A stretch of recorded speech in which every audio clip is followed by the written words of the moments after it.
What's up, everyone? We've got one of my old school nemesises here, Lucky Chewy, otherwise known as Andrew Lichtenberger. I didn't know this, but he's won over 14 million on in live tournaments. He's killing it. He's also a bit of a yogi of poker. He's gone to India and learned Zen poker and gone vegan, done all these kinds of things, and apparently he's learned some secrets from all this, which we'll get into. And I haven't even talked about how much he's been winning online. Andrew, do you remember who won between us? I think you won a bit. I recall we played kind of in the early days of your come up, if I'm not mistaken. Were you playing much heads up to that point? I mean, you must have. You knew how to play heads up, so you must have beaten like quite a few guys in the 2, 4, 5, 10, 10, 20 games. I had been playing only heads up at this point in time. I had switched from tournaments. I presume you started with cash games and then you moved on to tournaments and live poker. That was my understanding. You were playing live poker before me, right? Yeah, I started kind of end of high school playing online. Built up a bit of a role playing cash, started playing tournaments, lost most of it, and then kind of went on a bit of a heater. But heads up was always my kind of true love. And I even tell people to this day, like newer people, I mean, I think it teaches you kind of it gives you the best poker backbone because you just play wide range spots. And I don't know, it teaches you how to kind of think critically about range construction and bluff catching and how to size your bets. And yeah, I mean, at a certain point, heads up became not really that viable. And at that point, like I was already playing a lot of tournaments, and tournaments offer their own kind of unique thing with just the dynamic nature of changing stacks and ICM, and yeah, I love that. And there's no politics; you just show up and play, right? Cash games often have a large sort of political component. You're going to get in the game, you're going to grease the wheels, that kind of thing. I never really liked that. It's not why I got into poker, so. That is a fair point. I mean, politics is a much trickier game to play. I guess you can call it a game of sorts. Sometimes No, it is. Yeah, definitely. I view politics in general as sort of like a much slower game. And sometimes, like, not even really, like, the nature of it is, like, much different. In addition, it's like kind of fucked up, but that's another subject. You answered my next question, which is why did you love heads up so much, or at least you answered most of it. I'm a bit surprised that you say that it was the foundation. It was like the real game where you learn how to range, deconstruct, and do all these different things. Because do you not do this in Six Max and Ring and things like this too? Like I would think that that's pretty important. Or maybe I'm just no. Of course you do, but you never play spots. I mean, I guess like limped pots, blind versus blind. Sometimes that happens in cash. Mostly not, especially without an ante. But generally, like you don't play spots in Ring where the ranges are as wide as heads up. So I think it just teaches you, how to think critically about poker. And like I guess I like bomb pots for kind of the same reason. bomb pots. Yeah, you must have played some bomb pots, right? Like you put in, everyone puts in X amount of big blinds or dollars, and you just go straight to the flop. There's no pre-flop betting. Oh yeah. I've done this before. I guess so. Yeah, I mean that's where ranges are really wide. I would think they're almost too wide. But so you don't. There's multiple street action. It's not just you bet or fold, though, right? Yeah, no, you play flop, turn, and river as a normal poker hand, but everyone goes to the flop with 100% of hands, and you kind of go from there. Which I don't know. I think that's cool. It's interesting. I kind of like that. I think there should be more experimental stuff in poker. For some reason, people don't like to add different rules. I mean, sometimes they do. Sometimes they like to add the deuce to seven rule. For example, if you win a pot with deuce to seven, everyone owes you money. This changes things quite a bit. Have someone play part of the hand, have someone else play part of the hand, that kind of thing. Yeah, that was. I played a format like that, a full tilt sponsored thing, a long time back, and that was cool. It was interesting. it was mostly like older school live pros. I had sort of just broken into that scene, so I was often playing with like people where I was like, oh, well, wouldn't have done that, but here we are. We're on the turn now, so. Yeah, I really do think some more variation where the edges become a bit more nebulous would really help the games. I think. Well, I mean, the whole solver aspect. It's interesting because, and this is a topic that I want to allude to later on, but the whole fact of the solvers coming into, or this is a topic that I want to go into more later on. The whole advent of the solvers really did shake up. They kind of did ruin the game in a way, if you think about it. I mean, it provided some sort of opportunity, but go ahead. So like, I know what you're saying, and like I relate to it, right? Because we both had, whether it was natural born talent or hard work or discipline or whatever led to success before these tools existed, I think it disproportionately hurt our win rate relative to other poker players, especially pros, right? That's a fair statement. That's I think that's often a fair statement. It helped people too. I mean, it Yeah. eventually it did. I actually had a bit of a pitfall myself. I had a struggling year, and then I studied the solvers, and then well, I also got into six max as well. And frankly, I don't think that people have really been like applying themselves too much to the solvers. I mean, there's been a number of people that have, but there was still potential for sure, even when these things came out. Yeah. I mean, like if like the games just stayed as they were, it would have like yeah, it would have hurt us, but nothing really stays as it is. Totally. And that's kind of where I was going with it. I mean, if you look at, I often use chess as a comparative example, but you can use other games too. I mean, technology as a part of our society is just growing, right? So if it wasn't Piotr or Munkergod or whoever built these tools like that were kind of first to market, I mean, someone was going to do it at some point, and it is, on a sort of personal level, in some ways, maybe slightly negative expectation. In the short run, you can, as you mentioned, use them to your benefit later on.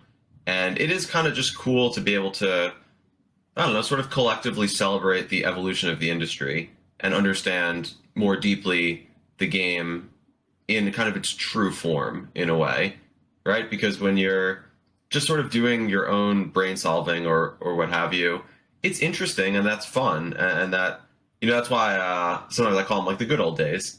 It was just a different time frame, but it was, right?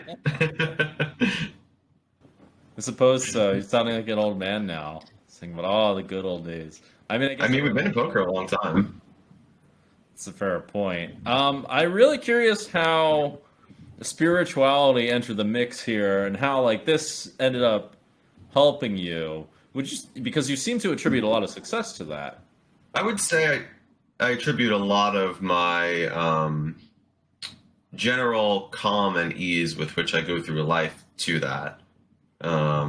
So yeah, I mean, I had in my early 20s gotten pretty into a book series that a friend of mine at the time had recommended me, the Carlos Castaneda books. It's a very, I mean, I think I haven't like really kept up with sort of what's going on. It's quite a long series. I didn't read all of it. The gist of it is a sort of apprentice type figure goes to Mexico and meets like a shamanistic mentor of sorts, and they go on all sorts of adventures. And a large theme of the books is exploration of consciousness and like spirituality and what humans are capable of. And yeah, that was just very eye-opening for me at the time. And then I got pretty into psychedelics and exploring my own consciousness. And around that time, I had an experience where I just sort of realized, like, oh, like it just kind of hit me very plainly. Like, I'm God lost in my own creation. And I've just sort of lived my life with that ethos since then. And I don't know, it just like, it suits me. It's just a very easy way to look at the world. and you can kind of always distill things back to that, and it really it resolves any sort of victim mentality, because everything's a reflection of, you know, one greater consciousness, and you're like, everyone's a fragment of that whole. So yeah, I mean, that was a big breakthrough for me, I suppose. Can you explain that more for a lot of people? Because even I'm like thinking, I mean, I've explored with these ideas myself. I've never read this book series. I've read other books of sorts. It's more like contemporary spirituality hints at that. That being God being lost in its own creation. Can you explain how everything kind of boils down to that, and now how this gets you over victimhood and things like that? Yeah. So, I mean, at least the way that I see it is consciousness itself is, it's like the one true thing about our world, or our metaphysical universe, or multiverse, or what have you. And then everything stems from that. I don't know if you're familiar with Taoism at all. I guess, yeah. So the Tao would be a fair. Although I think the Tao precedes consciousness. The Tao is like a sort of amorphous pool of creative energy. I think I'm not as brushed up on my Taoism now as I have been in times past. But yeah, that's sort of the way I look at it. Is there's this pool, call it, of creative energy, and everyone is just a part of that. You know, we're all one, right? Like, it's one whole. And then every subsequent experience, or individual, or universe, or multiverse, or everything comes from that. So you can always boil it back down to that one thing. And I don't know, for me, like, that connectivity inherent to all of life is very cathartic. And as far as the sort of ability to resolve victimhood, like, if you look at it in a way as everything's happening for me, not to me, and it's all a reflection of me, and I am you, and you are me, and, you know, we're all one. I don't know, it's just like a very it's a very simple and easy way to not get caught up in the minutia of, like, oh, this guy cut me off, or you know, I'm waiting an extra 10 minutes for my coffee, or, you know what I mean? Like, it's just it's all just a part of this, I don't know, gestalt of life, I guess. I more or less understand. I want to tie it back to poker, which we'll get to in a second. I will say that this sentiment of the universe is happening for me, not against me, I don't really know if that's true. It looks like it may be true of sorts. I would phrase words a little bit differently, but I do find that mentality, while I don't know that to be true, it's kind of like when you're playing a hand of poker. You can compare a lot of these things to poker. And when you're playing a hand of poker, it doesn't really help you to sit there and think about all the bad things that are going to happen, right?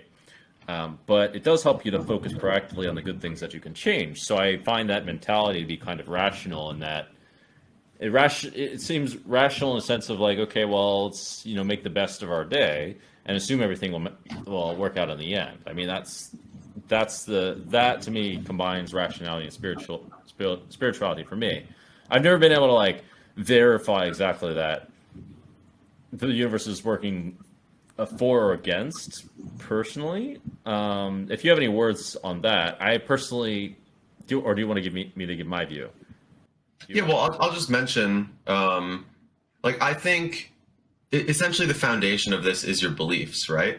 Like, what you believe to be true is kind of the way you're going to experience life in this respect. There are certain things that I think are collective truths, but I think a lot of things are sort of more individualized, and there's less objective nature to them.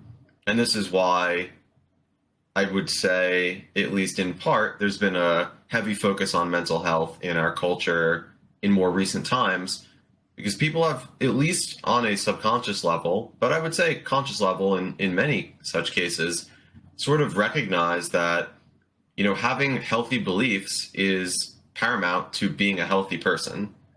And yeah, people have often said like seeing is believing, but I'm not so convinced, and I think believing is seeing most of the time. Well, definitely, the story checks out that healthy beliefs lead to being healthy. That makes sense, right? If you think healthy things, then you do healthy things. At the least it's a free roll. Yeah, I agree. I did tend to look at a lot of things like that. Many behaviors in poker that I think a lot of people do or don't do, I think they don't look at them as some kind of positive free roll, whereas they could. For example, just having the kind of positive mentality that you are having, at least with, even if, well, at least just being more positive at the table and like removing all the negativity and that kind of thing. I think a lot of poker players struggle with that because you have to be somehow pursue something, but not hold any entitlement to it, which is a challenging thing Yeah. to do. But in addition to that kind of behavior, like things like arrogance and bitterness can be, it's all essentially a positive free roll as I slowly realize, and this is it's actually on the same track of spirituality as we're getting at. I wonder if believing is seeing. That I can see how it can be a little bit true to some extent because it might be the case that I think it might be the case that you could like see things that you otherwise wouldn't see. I mean, you can see certain things based off of like where your mental awareness is at for sure. You can see like if you're always focusing on things you don't have, then it always feels like you're not having something. So, what happened after you read these books? Like, what convinced you to go vegan? Like, you ended up going to India. Like, how did poker mix into all this? Yeah, so the trajectory was, sort like I got into, as I mentioned, Taoism, Buddhism, Hinduism. I was just interested in different schools of thought. My brother and I were not raised with any sort of religious component to our lives, and I had just sort of written it off as like, well, it doesn't apply to me, not too interested. But then as I had these experiences, I was just kind of curious, like, well, what's going on with these ancient cultures and different schools of thought? I found Ram Dass and listened to a lot of his recordings and read his books, and that is eventually what led me into yoga and going to India. And I have a dear friend, Akash, who lives in Delhi. And yeah, that was a really cool experience, kind of just, immersing myself firsthand in their culture and in their practices. And you could say that sort of the idea of ahimsa is a big principle in yoga, like doing no harm, leaving things better than they were before you encountered them. And yeah, that was what led me to veganism. There were some adjacent health factors, like my health wasn't that great at the time. I had never been a particularly healthy person. Not that I was overtly unhealthy, but I just didn't eat really that well for most of my life. And I did have a sort of sedentary lifestyle for a large portion of time. I had asthma and allergies as a kid, and Oh, really? so it kind of I just was trying new things, and it just sort of went hand in hand with it. And I guess you mentioned you've been reading some things. Have you read like Bhagavad Gita or Autobiography of a Yogi or any of this stuff? Yeah, I've read both of those. I've had a couple trips to India. We'll get to that in a little bit about your stuff. I want to ask, how much do you think this stuff helped you with poker? And do you think poker players could? Is there something in poker perhaps that could incentivize poker players to be more interested in spirituality and giving back? Because this is one thing I struggle with. A lot of poker players get into it for the simple idea of being able to win money. I can see how this could slowly get to the point of, okay, now let's give back, as when it did with me. But I wonder if there's a way to make other people see that. In addition, I mean, maybe I think it does help a bit with poker. Actually, I'm just curious what your experience was. So I'll speak to the giving back thing first, which I think is, like most things, leading by example is usually what is most effective. Um, but one of the things I really like about poker is that it draws together sort of, anyone who can pony up the buy-in. And I think in some ways, while there is a, very clear altruistic property to giving to charity and helping out others that are less fortunate, um, I don't know how much poker itself lends sort of the desire to do that for me, and I gather for you too, since poker is a game about taking. I sort of need to give back to feel okay about that. As far as like strategically, how I think it affects things, yeah, I mean, intuition is something that I can actually remember the first moment where like it really profoundly sort of inserted itself into my life in a poker context where I just had like some good value hand that like you typically bet three streets with, but something just hit me like, hey, something's off. Like, I don't know. It's just an intuitive moment. And I just checked back and like lost the minimum versus a better hand. And you could say it's just variance or what have you. But in the topic of the discussion, like, I think that's really where it plays a role, is just being open to other streams of information, to different impulses, to really life sort of giving you insight in all of the ways that it works, right? Because if all is one, then it's not just your mind, it's not just your opponent, like anything can sort of impact anything else. And it's just about like how you interpret what's going on. So for me, like I like to see it all as one whole, right? And anything that's happening, I want to integrate all of that information into my decision making. So that's how I would say spirituality in a holistic sort of mindset has impacted my poker playing in a strategic sense. Okay. I can't say that I got too many feelings like that myself on specifically poker. I've had them on other things, I should say. I think I have, but it's a little bit early to say, I guess. More like premonitions. Yeah. Would you say that you've had a whole lot of experience? But apparently it's trainable. I'll talk when I talk about my trips. I will mention a little bit about that. But what has been your experience in like learning from something that isn't exactly, you could say, is from not exactly purely your own intelligence, like some kind of collective intelligence or some intuition that isn't just from your own like experience by itself? Well, I mean, you could argue that your own intelligence isn't really like your own in the sense that you're also just learning from other people that have come before you, other streams of information. You know what I mean? It's like we're always interacting with the quote unquote outside world in a variety of ways.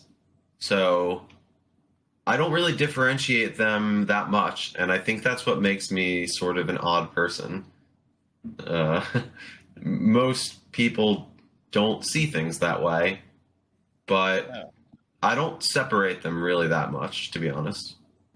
Well, like the way intelligence works and knowledge works, I should say, does work very non-linearly and not really as people expect. Like it goes back to the whole idea of arrogance. Actually, people have a very insular view of knowledge and think that their own world is the world that they live in. But no, that's not true at all. It's actually kind of frustrating in my experience because what really happens is there's lots of cultural memes that essentially proliferate for whatever reason or another, and it's just kind of like, I mean, there's all sorts of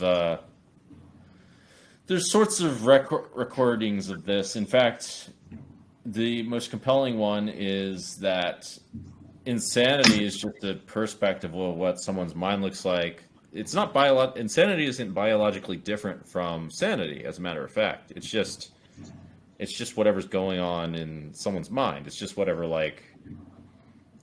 and to certain people, certain people's mind works the same way. Insanity can still look like sanity, but the emotions and the logic it wouldn't look like sanity. It would just make more sense, I guess you could say, to someone else who's also similarly insane.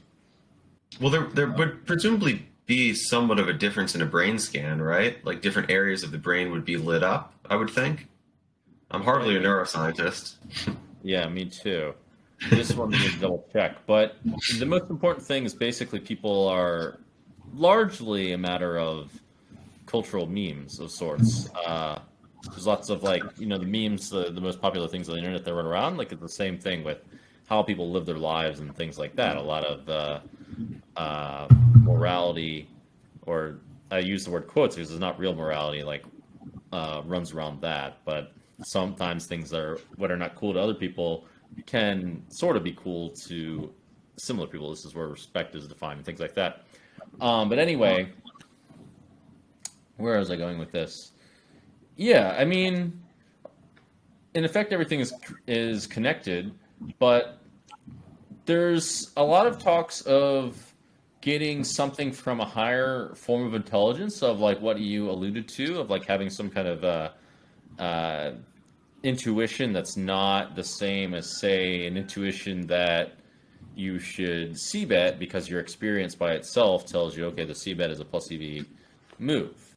Right, that's more logical. And I think it's fair to differentiate, although I said I see them quite similarly, between intellect and intuition.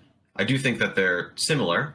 I mean, they both arrive as thoughts in your head, but I can differentiate between those. And ideally, you'd be able to, because sometimes there's mixed signals. But sorry, go on. Yeah.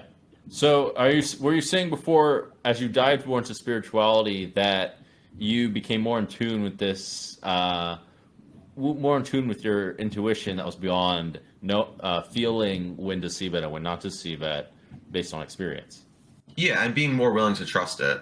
Essentially, the ways in which to deviate, or even the ways in which sort of, as I found, going back to solvers, that you can intuit theory too.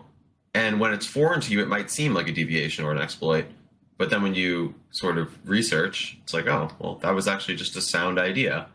So yeah, just being more open, I guess, was a major takeaway for me. Hopefully people, as they practice spirituality more, will certainly become more open. I mean, definitely that happens, although it's hard to go from being insular to being more open, if that makes sense. It's the unknown, right? You're telling someone, hey, there's this thing, but they're lacking context of kind of even how to consider that, let alone the thing itself. So that's one of the difficulties in poker, actually. I mean, it kind of does train you to be more open in a way, in a bit faster way. And this is one thing that's interesting in poker, is many of the principles of life and of spirituality can be seen through poker, such as that, because the same thing can happen in real life. It just happens a bit slower. But if a fish just keeps whacking you over and over, you feel pretty fast. And you may think easily that they're stupid, and then you check out some data, or you really think about things and realize, oh shit, maybe actually I was wrong. Totally. And I think that this has actually been a recent topic of discussion amongst me and some of my friends that I do some study with. I think a lot of pros are actually somewhat hubristic about sort of their way being the right way. And I don't know, it doesn't take that much adjusting of a strategy for the quote unquote right way when it's sort of limited in its understanding and adaptability to just fall victim to, what you could consider a fish or just a weaker player. So yeah, I agree with you there for sure. Do you want to give some examples? Sure. I mean, if you just look at a sort of baseline equilibrium for any spot, really, you just take some stock pre-flop ranges, input them post-flop, and just look at strategies. There's so many things that you could tweak to make those strategies inefficient. If the pre-flop range is expanded or contracted by 20%. If you node lock a few post-flop decision points, whether it's sizing or frequency of betting or defending against check raise or any of that stuff, like, and I think this is where, I guess the rubber meets the road with the modern era of poker, is understanding that these tools have value, but there's a strong component still of needing to think critically about how to use them and the data that they give you, so that you don't just sort of gridlock yourself into this losing proposition where you just look at these static models and you say, okay, I'm just going to do exactly what they tell me. And when it doesn't work, you just blame variance. Like, that's just not a very effective way to go about your business. So I guess that's, yeah. It's kind of the same sort of trap. I mean, you have to reassess at some point. You can't just become a machine and crush. No. It doesn't work that way. No. And like, just to add to that, like, machine learning or reinforcement learning or any sort of AI would prove that quite easily, in that that's not how it works, right? Like, it takes in new data and considers how to adjust its strategies based on that, and a static model will fail to do that unless you yourself tweak the inputs. It'll readjust. And okay, yeah. A good machine would readjust, I presume. Be interesting to explore how smart they are. I want to give a real world, or you said what you said very well. You described the phenomenon very well. I want to give an example that happens in the real world, so that people understand, which is basically, there's a lot of people that, even to this day, always bet for, they always bet for like protection on the flop or the turn with their pairs, as an example. And then when you do that, this changes the strategy wildly. That changes the strategy for the other player wildly if they know that, because they always have this idea in their mind that they have to bet for protection. They bet very frequently. The top players don't exactly do that. Top players have seen do all sorts of things, but this is one of these decisions where, I would say they're not exactly. That's not what the Sims would do at all. The simulations would not always bet and make sure that they're protected unless the ranges were just aligned in that kind of way where you could get away with that. However, this is an example of how people node lock themselves and thought this is just the way that you play. And so, or there's this overall tendency, and just for a really long time, no one really started to exploit that. And even to this day, people don't do it too much. However, the simulations really threw a corkscrew and all that, because now people start to check raise and check back certain top pairs and check back sets sometimes and some other things.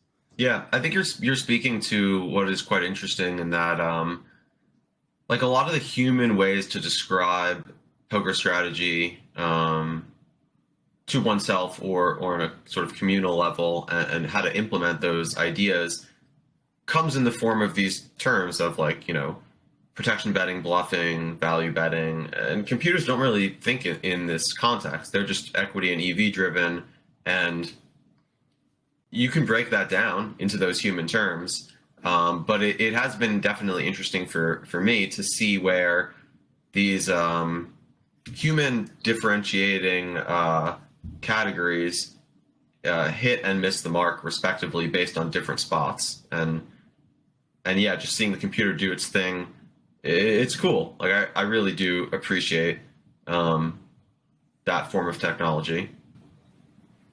Sounds a little scary. I guess. It's here, right? It's been here for a while. You yourself said you benefited from it, and I would be remiss to gloss over the fact that I have too. So, well, whoever takes advantage of it benefits from it. You can say, unless for some reason they just lack the ability. Where I would say more than anything, the trait that matters the most to actually benefit is just get in there and just get moving, taking action. Totally, yeah. I mean, like, that matters more than talent, like, for sure. Just a lot of people just never did it. Someone asked me something. I'm curious your take on this. Like, do you think anybody, given the right work ethic, can become sort of great at poker? No, but I think a lot of people can become winning players at poker in like certain contexts. Yeah, I think I agree with you. There's a certain thing you have to have naturally to be drawn to it, to really love it, to take it to the sort of nth degree. Yeah, there are a few subtle traits in poker that I think are very important. It's not an easy thing, but one thing really that is necessary is to adjust, but also adjust yourself emotionally. You have to be willing to change, which is hard. Most people don't want to fucking change. I mean, do you find that you've changed a lot over poker? By the way, this is. Go ahead and answer. Yeah, I mean, well, to get back to spirituality, I think that's another thing that it helps with is being more grateful, being more compassionate with yourself and others. These things help in a volatile game like poker, and understanding that, like, just being realistic about the fact that when you lose, like, that's part of the game, not to get upset about it, and when you win, to just be grateful for those moments, and to kind of save for a rainy day, because the sun won't kind of always be shining on you. That's just the nature of what it is that we're immersing ourselves in. Yeah. So this actually is perfect crossover. I was going to say it actually does cross over perfectly to poker. This is one of the reasons why I got involved into spirituality. Is I slowly began to realize that actually spirituality. I was looking for a way to scale personal development, and I was thinking, well, there's personal development, and there's all these different variations, and the more that you scale personal development, the more that you scale your life, your quality of life. It hit me that spirituality has a lot to do with that. It has a lot to do with changing, and in fact, the principle of yoga is to softly keep pushing yourself, basically, which is how you change. And that was a bit in poker, and it sounds like that was how you transitioned over from cash games to tournaments. And the traits that you're talking about, like having compassion and being more at peace with things, in my mind, when I hear them, at least this is how I try to make sense of them. I mean, I also think like having more of those traits benefits your quality of life, as you said, and benefits you even in poker and your bottom line, as a matter of fact. Would you agree? Oh yeah, 100%. I mean, I think what you're speaking to is sort of a more, call it, macro philosophical idea that surrounds poker, which is the better you are as a person, the higher your ceiling as a player. And I've really I've had a lot of interesting discussions with friends of mine that share this belief, and I guess it's not always the case. Some piece of shit people do really well in poker, but I think that's a sort of a different approach. Like the foundation there is to draw from like darkness as opposed to light, and that has a ceiling. But I think the light doesn't. Yeah, actually, that's a great point. And there's actually movies that have alluded to this, like as you mentioned, like the dark side versus the light side. There's plenty of dark side people, but the dark side basically never really. Well, it did win at periods, but it doesn't win in the long run. I would say that the first thing that you said about the better person you are, the better at poker you'll be, that is true, but that does not mean that is the most effective way to actually improve. It's just these traits correlate. But it can be said that it can be perhaps strongly suggested. Well, let's back up for a second. I just want to reemphasize, obviously, the more you study poker, the better you'll be at poker. That's how it works, right? That makes sense. If you're studying efficiently, yeah. Yeah, of course. I mean, the more you work at poker, generally speaking, that'll help you more than actually being a better person. But being a better person should help with a number of things. But even so, slowly, personally, this is how I transitioned. Slowly, personally, I began to realize that, wait a second, the better a person I am, the better I am at life, if that makes sense. It really started to look more and more that way. and like all these like things that we're talking about, compassion versus being quite selfish or whatever, the traits on their opposites, being equanimous versus being like driven by passion and driven by intensity of feelings of like the ups and downs, being like mentally unstable.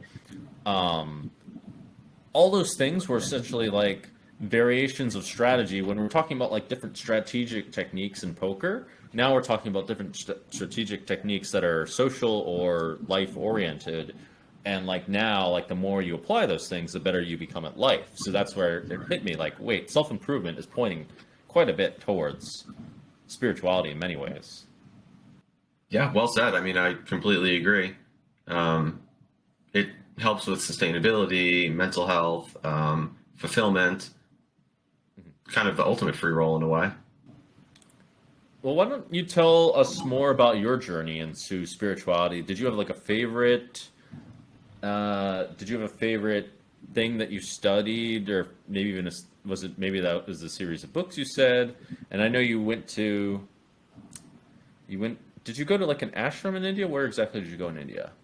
So when I went to India, I stayed with my friend Akash in Delhi, and him and his family were kind enough to take myself and my friends at the time around uh, kind of everywhere. We went to Taj Mahal, we went to Vrindavan, we went to Missouri. Have you been to Vrindavan? Seems like you perked up when I said that. Yeah, I've been to Vrindavan. Yeah, it's a really interesting place, right? Like, there's so much culture. I guess for most people probably unfamiliar with it, it's just the oldest temple in all of India, and a lot of newer ones, but some are quite elaborate, right? Like, they're really big and quite beautiful. It's just a cool place to kind of see, uh, you know, different people living different ways of life. I remember one thing that really hit me when I was there walking around. It just sort of became very apparent to me that there are places I've been and people I've spent time with that, don't value money over happiness. And I never felt that more strongly than when I was there. Just was very obvious to me that like personal fulfillment, spiritual connection, essentially just like immersing yourself in that vibration of happiness was most prominent there. And I had never really been anywhere else where I felt that my success and the material achievements that have come with it were less meaningful. So that was a cool reflection for me in my time spent there. I do remember feeling that a bit. Specifically, I went to Vrindavan, but I will say that my experience was a little bit different.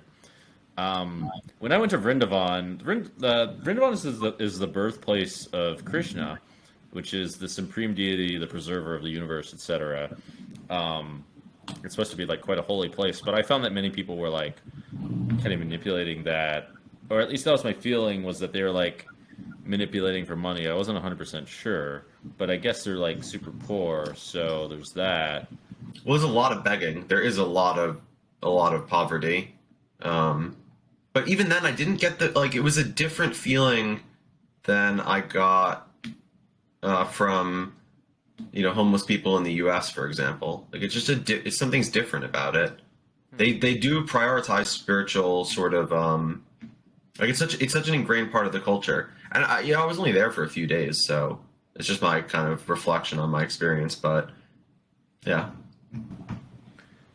I felt that more when I went towards the Himalayas, which, by the way, I was on a quest to find like a real yogi, magic, straight up like enlightened person. I may have met a couple. I'm not 100% sure who is 100% enlightened and who's not.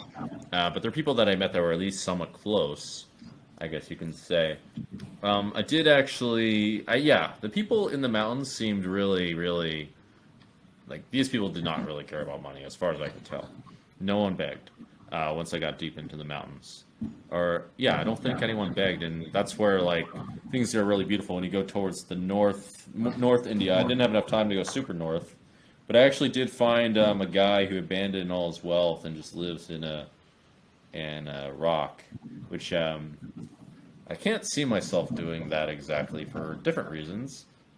Yeah, I mean, I considered that. I was kind of where you were, deep down that path, but it's not the most practical thing. It's also a big change. So yeah. Yeah. I think it could be for some people.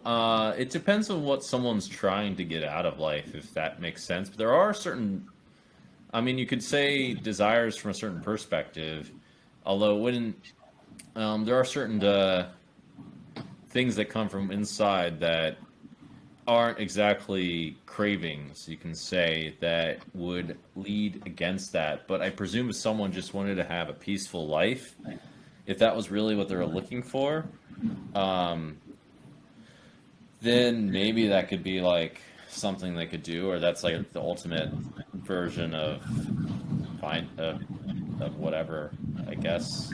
Yeah, I think it has to be a really authentic decision, and it can't, or ideally, it shouldn't be something that's motivated by, I don't know, maybe like the challenge of people think I can't do this, or, you know, I want to be an outlier. Like, that's not going to work out. You really have to, and that was ultimately the conclusion I drew and why I decided, you know, not to go that path, which is not that surprising. It's pretty drastic.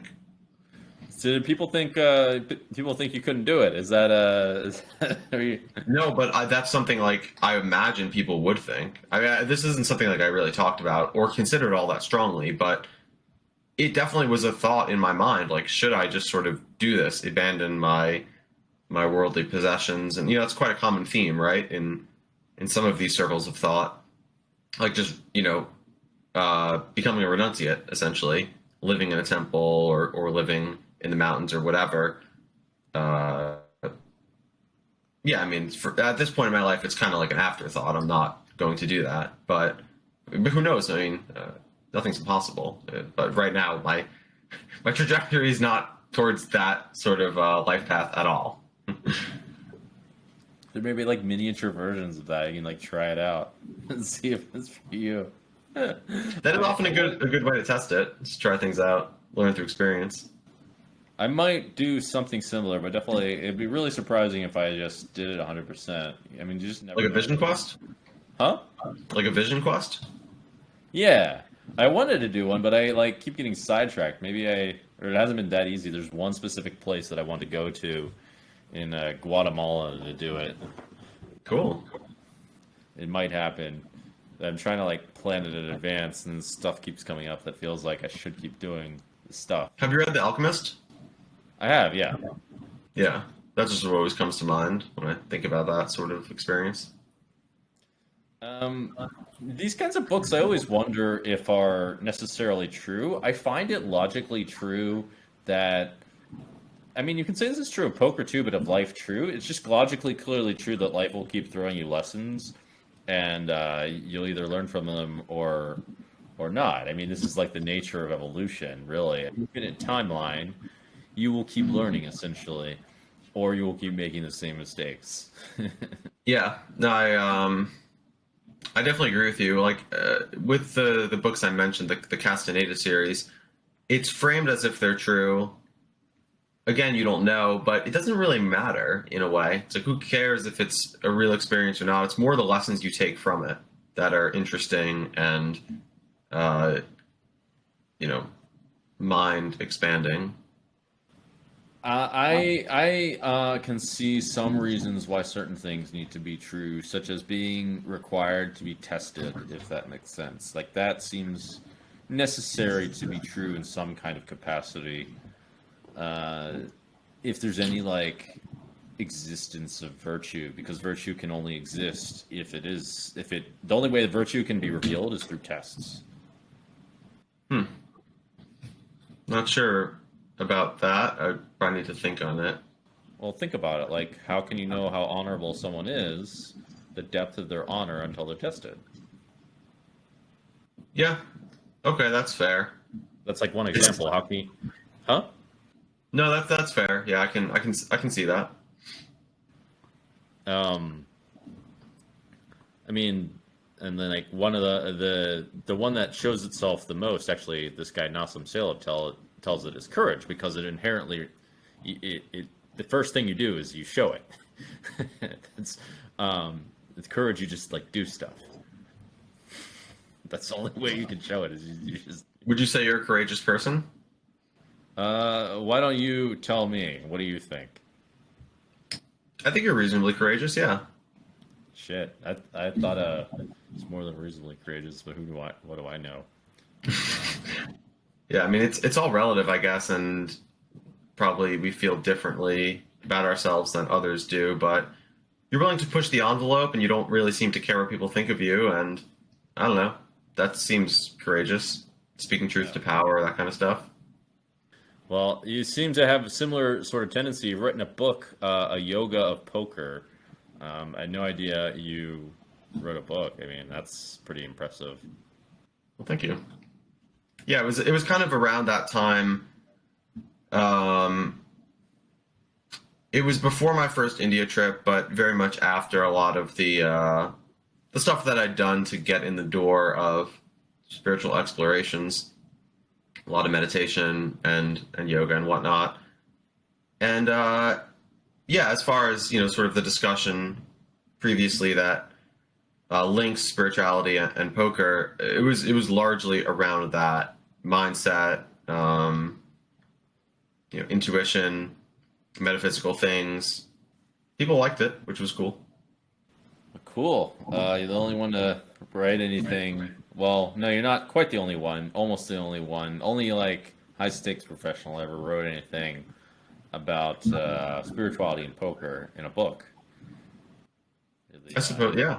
I know. I haven't seen anything quite like that. But people are definitely more, at least from what I can gauge on social media, people are more interested in this. I mean, you're kind of a living example of this, right? Like, yeah, there's just more of an interest in exploring these ideas in recent times. Yeah, I'm wondering. Well, there's some kind of explanation in history for that. I want to ask you, what's the most courageous thing you've ever done?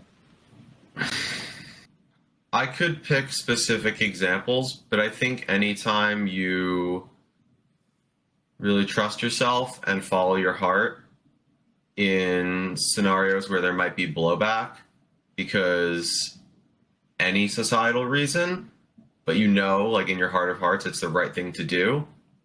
I find those moments to be particularly courageous. And these things can happen in poker, right? Like the idea of doing something that you quote unquote know isn't a play or whatever, and being willing to look stupid if it doesn't work out. But really just trusting yourself on a deep level to take the action that is very authentic and is kind of a representation of who you are and why you're here in a way.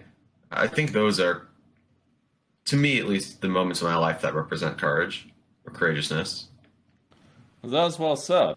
Another thing that really interested me along these kinds of lines was like figuring out if any of this stuff's real. Because at some point it's like, what is really real? That is a good question.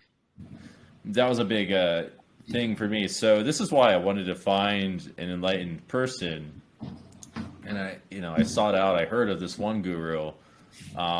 So far, only one person has really impressed me. People have kind of impressed me, I guess, but only one really seemed like, let's put it this way, only one really seemed like the straight up, like, this guy's on another level, basically. This dude, Ravi Shankar. And if you read about him, there are many miracles around him. Actually, if you read in history, there are many miracles. It's like, what the fuck's going on? I'm like sitting here thinking, where are all these miracles? And part of me is like slowly realizing, like, wait, maybe you can tell us about some miracles in poker. I mean, in poker, like, there probably are some miracles, but what is a miracle? It's like, it has to make sense somehow, I guess you can say. Or it doesn't have to, but there's plenty, like, mini miracles if you think about it. Yeah, I mean, I wonder, like, what if miracles are just the natural order of things, and we sometimes just get in the way of f***ing them up? What about that? That's possible, right? Yeah, I think the idea of a miracle being something profound and mystical is just relative to the other experiences that we have where things seem more mundane. I don't know.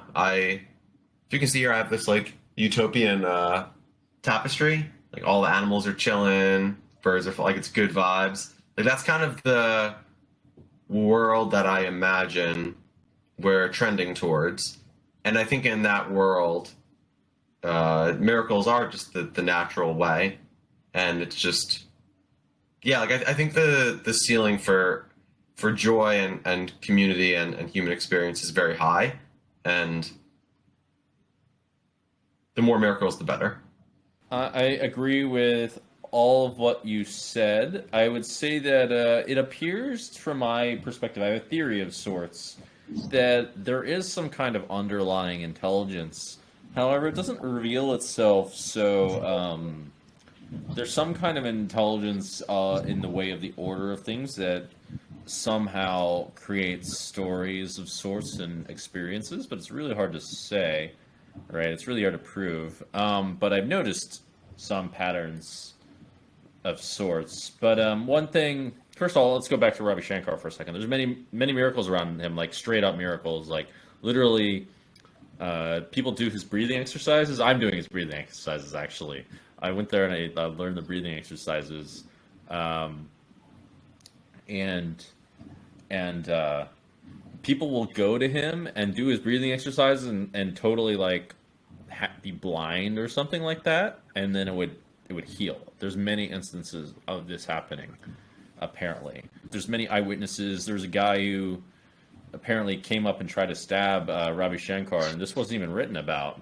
And Ravi didn't even move, and the guy just like dropped his knife and like broke down crying. I thought that was crazy. Even when I met the guy, like you could feel something special. Had the feeling of ecstasy when he looked at me twice, or something like that. Feeling of like excitement, something along these lines. It's a brief moment. He goes around and meets everyone, or at least a lot of people. And he doesn't appear to have any faults, as far as I can say. Faults in the sense of doing anything that is bad for the world. He's vegan. He gives lots of charity. Doesn't seem to have an ego. All that stuff. I have a theory about the miracles, which is that basically the intelligence decides on the randomness of all the situations somehow, and if you are in harmony with this randomness, that's what doing things that are good is, then perhaps it's hard to prove, but perhaps it will potentially serve you in those sorts of ways.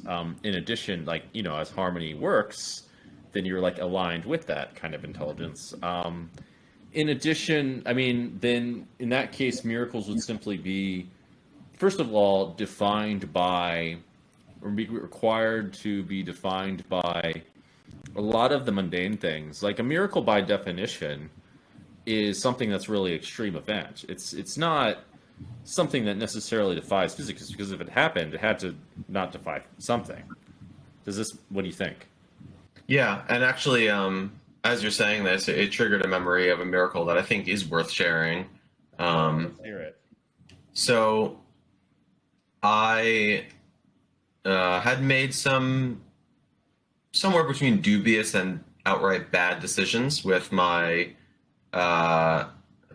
material wealth in the 2015-16 to 17-18 timeframe. And I'd landed myself in a pretty rough spot in late 2018.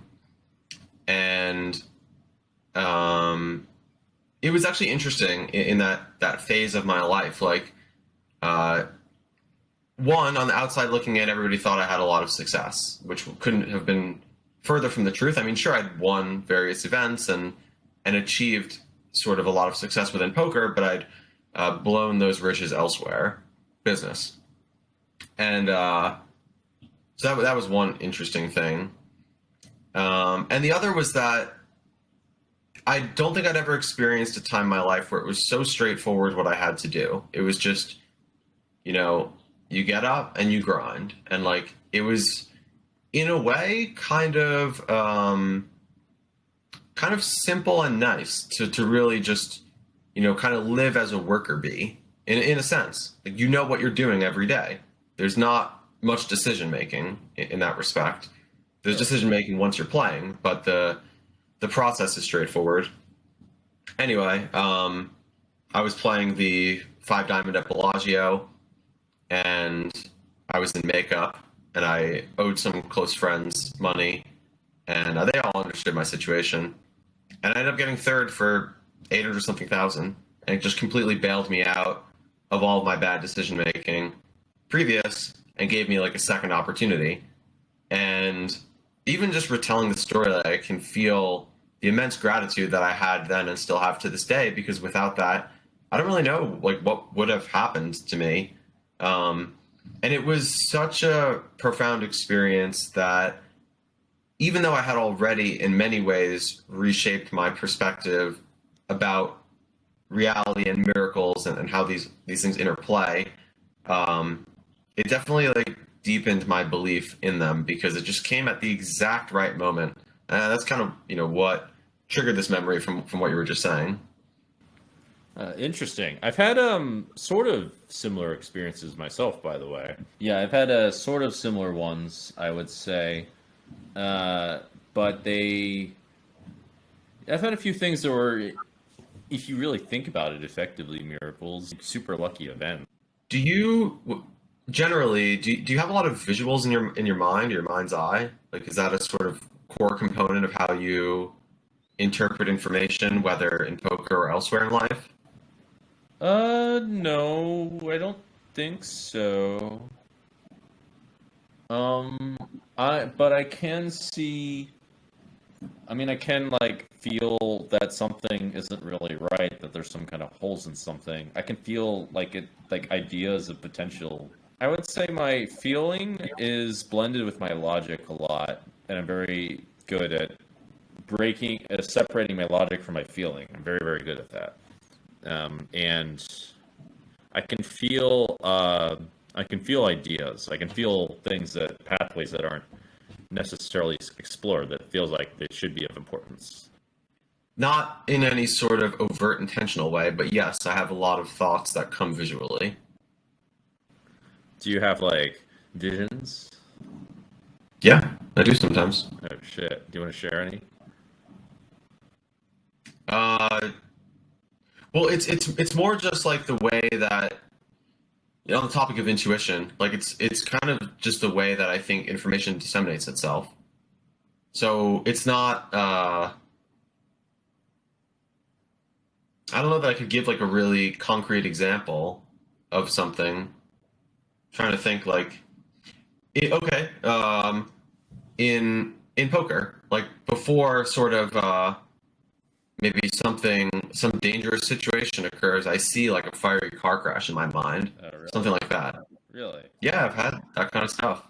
Or I feel like a pristine peace and see like a yogi meditating in a pyramid, like before some kind of positive situation will emerge. Really? Like I have that sort of. Before it happens. Yeah, yeah. Well, you're having the same experience, but it's presented to you differently. Like you're saying, you have feelings of these pathways that have yet to unfold, right? Yeah. So I'm getting that same feeling, but it's being presented in a visual way. There's also an emotional component, like I can feel it in my heart. But yeah, I was just curious about your experience with the visuals, because that's a common component for me. I would say that I can feel if there's a hole in someone's logic. Let's put it that way. I can feel if. Well, this is more of like an EQ kind of thing, right? Because you're dealing with now another. Yeah, you can say so. I can feel if there's like some kind of incongruency in like what someone's saying. For the most part, I mean, I've definitely been wildly wrong. But maybe that's just part of like my experience to trust people too much. Um, I know about that, brother. yeah, I've really been wrong there. But I mean, like for in poker, like someone has a certain kind of strategy. I can just tell if people are folding, are unlikely to like. Yeah, I can just tell if people have holes in their strategy would be one example, or if someone says something and it just doesn't check out with what really the truth is. You have a good sense. Oh, have you done any like bhajans or kirtans or played any music? I got the flute. Nice. I a few years ago was deciding between either picking up the flute or taking violin lessons, which I'd done a bit as a kid, and I ended up going with violin. I've been slacking because my schedule with poker has been crazy, but I've really enjoyed that. I, I'm curious to hear how you've enjoyed just being musically involved.